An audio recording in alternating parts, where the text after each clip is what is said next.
কুচবিহারে আমাদের তৃণমূল কংগ্রেসের একজন সক্রিয় সহযোদ্ধা, তার এক্সরেতে দেখুন এখানে বুলেট। কে গুলি করেছে?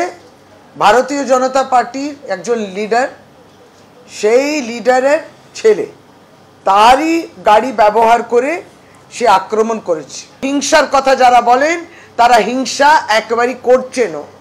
আমরা এর বিরুদ্ধে লড়ছি, নিশ্চয়ই অ্যারেস্ট হয়েছে, অ্যারেস্ট হবেই। বাংলার মানুষ বুঝুক, এই হিংস্র দলকে বুঝুক, যারা শুধু কথা বলেন না ভায়োলেন্সের সম্বন্ধে, তারা সেটাকে প্র্যাকটিসও করে। হিংসা, তারা প্রতিনিয়ত এই হিংসার অস্ত্র ব্যবহার করে একটা বাংলার পরিবেশটাকে দূষিত করছেন। তারা পালিয়ে যাওয়ার চেষ্টা, গোষ্ঠীদ্বন্দ্ব যদি বলা যায়, তাহলে যদি এই অপরাধ থেকে পালিয়ে যাওয়া যায়।